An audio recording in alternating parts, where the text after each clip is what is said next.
अस्सलाम वालेकुम। आज फिर हम देखने वाले हैं एक बहुत ही इंटरेस्टिंग वीडियो। तो बिना टाइम वेस्ट किए चलो वीडियो को स्टार्ट करते हैं। वीडियो को पूरा देखना, इसमें आपको ज़रूर कुछ ना कुछ सीखने को मिलेगा।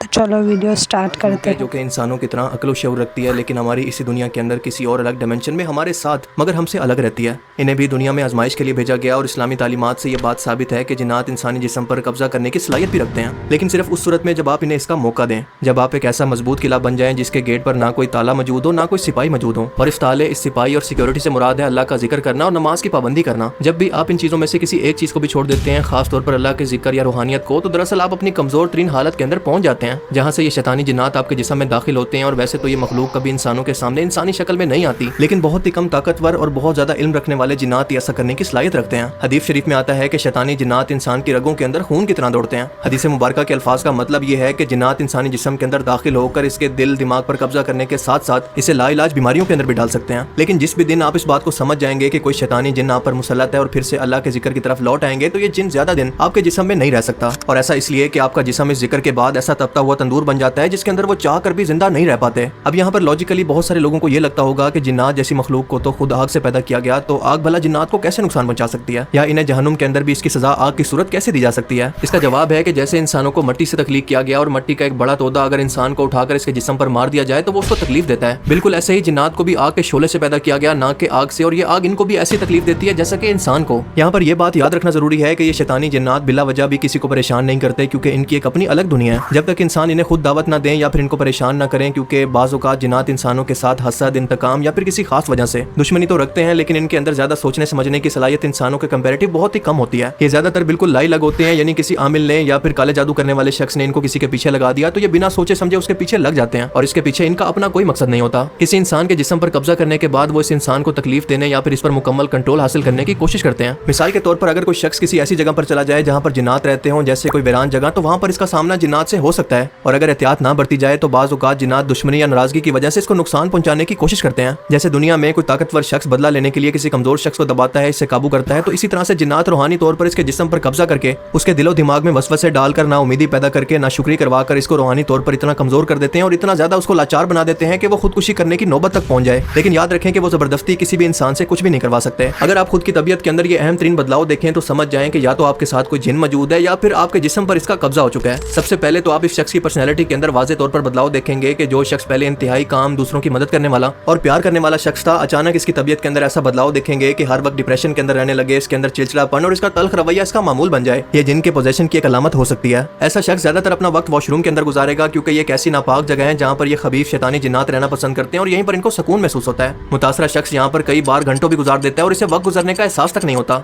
ऐसा शख्स इबादत और नमाज से बिल्कुल दूर हो जाएगा, और जब भी अजान होगी या फिर कुरान पाक की तिलावत होगी तो ये आवाज इसके दिल पर एक बोझ महसूस करवाएगी। वो शख्स कुरान पाक को सुनकर गुस्सा हो जाएगा और हो सकता है कि वहाँ से उठकर चला भी जाए। और अगर वो ऐसा करता है तो समझ जाएं कि ये कोई शैतानी जिन्न है जो कि सबको बर्दाश्त नहीं कर पा रहा। अगर कोई शख्स जिसके अंदर ऐसी गैर मामूली तब्दीली महसूस हो, मिसाल के तौर पर रातों रात कोई ऐसी जबान बोलने लगे जो कि वो पहले नहीं जानता था, इसकी आवाज और इसके अंदाजे बयान के अंदर बदलाव आ जाए, या फिर इसके अंदर इतनी ताकत आ जाए कि उस शख्स को पकड़ने के लिए 5 से 6 लोगों की जरूरत पड़े, तो समझ जाएं कि ये सिर्फ वो शख्स नहीं है बल्कि इसके अंदर कोई शैतानी जिन्न मौजूद है। अगर वो शख्स बाकी लोगों से अलग थलग रहने लगे और अंधेरी और सुनसान जगहों पर इसे सुकून महसूस हो, डिप्रेशन और गैर जरूरी ख्यालात के अंदर खोया रहता हो, खुद को जख्मी करना चाहता हो, सारा दिन इसको नींद आती रहे, ना कुछ खाने का दिल करे और ना नहाने को, बात बात पर जज्बाती हो जाए, या फिर अचानक से कोई लाइलाज बीमारी जिसकी कोई अलामत टेस्ट रिपोर्ट्स के अंदर भी जाहिर ना होती हो, वो दरअसल इन्हीं शैतानी जिन्नात के काम उस वक्त होते हैं जब आप इनके इलाज के अंदर देर कर दें। याद रखें कि इन शैतानी जिन्नात की ये फितरत है कि अगर आप इनसे डरना शुरू करेंगे तो ये आपको मजीद डराएंगे, और अगर आप इनसे डरना छोड़ देंगे तो ये आपको डराना भी छोड़ देंगे। अगर आप खुद इनको अपनी कोई कमजोरी ना दिखाएं तो ये आपके करीब भी नहीं जा सकते। ऐसा शख्स खास तौर पर इस्लाम और अल्लाह से नफरत करने लगेगा, क्योंकि जिन्नात को इंसानी नस्ल से नफरत है। लेकिन साथ साथ ये भी याद रखें कि ये तमाम अलामतें कंफर्म नहीं है कि आप पर वाकई जिन्नात का असर है। बाज़ औक़ात जिस्मानी कमजोरी, मेंटल डिसऑर्डर, किसी सदमे या बीमारी की वजह से भी इंसान इन अलामतों में से कुछ को महसूस कर सकता है। ऐसी सूरत में पहले अपने डॉक्टर से रुजू करें, अपना मेडिकल इलाज भी जरूर करवाएं। लेकिन अगर ये तमाम अलामतें या फिर ज्यादातर किसी शख्स के अंदर नजर आए तो जिस्मानी इलाज के साथ साथ खुद घर में इसके रूहानी इलाज पर भी जरूर तवज्जो दें, कहीं ऐसा ना हो कि देर हो जाए। इसके अलावा अगर कोई जिन्न आपके साथ आपके घर में मौजूद है, आपके जिस्म में दाखिल नहीं हुआ, तो इसकी अलामात बिल्कुल अलग हैं, और इसीलिए अल्लाह के रसूल ने फरमाया था कि अपने घरों को कब्रिस्तान ना बनाओ बल्कि इनके अंदर अल्लाह का जिक्र करते रहा करो। अक्सर लोगों ने रात के वक्त या फिर सुनसान जगहों में अजीब आवाजें, किसी किसी के चलने की आवाज़, दरवाज़ा खुलने या फिर बंद होने की आवाज़, किसी की सरगोशी की आवाज़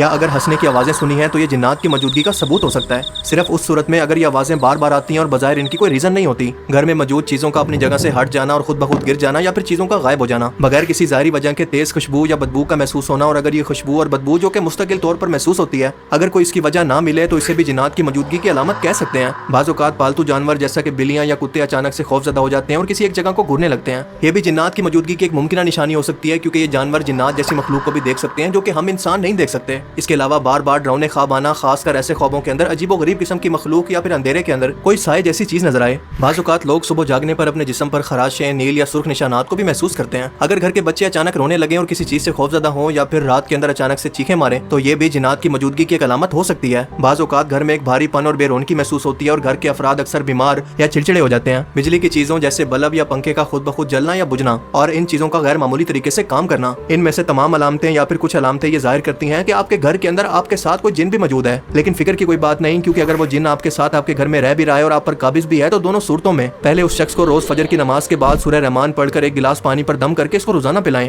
सूरह अल बकरा की तिलावत इसको रोज सुनवाएं। अपने घर के अंदर सूरह अल बकरा की तिलावत को रोज चलाएं। सूरह अल फलक और सूरह अन नास के साथ साथ इसको आयतुल कुर्सी की भी तिलावत कराएं। और ये सब कुछ रुकिया के अंदर आता है। और इसके अलावा कुछ और मसनून दुआएं भी हैं जो कि आप अपनी स्क्रीन पर देख रहे हैं, इनको भी आप पढ़ सकते हैं। मुतासिरा शख्स को नमाज का पाबंद बनाएं, दुरूद शरीफ और अल्लाह की जिक्र की तस्बीह करवाएं, खास तौर पर आयतुल कुर्सी, क्योंकि जो शख्स भी रोजाना इसको एक बार पढ़ ले या फिर सोते वक्त पढ़ ले तो किसी जिन की मजाल ही नहीं है कि वो उस घर के अंदर रुक सके जहाँ पर ये शख्स मौजूद है। सदका दें और कुरान पाक की तिलावत को अपना मामूल बना लें। ये तमाम जिक्र मिलकर इन तमाम शैतानी जिन्नात को जो कि आपके जिस्म पर कब्जा कर चुके हैं या फिर आपके घर के अंदर मौजूद है, इनको इतना तकलीफ देते हैं जितना इंसान किसी तेजधार आले से अपने जिस्म पर कोई कट लगा ले। जिस भी घर के अंदर अल्लाह का जिक्र होगा वहाँ पर ये खबीफ जिन्नात कभी रह ही नहीं सकते। और यही वजह है कि कुरान करीम के अंदर अल्लाह पाक फरमाता है कि दिलों का सुकून तो सिर्फ अल्लाह के जिक्र में है।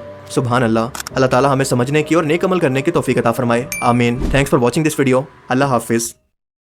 वीडियो को लाइक करें। Thank you for watching.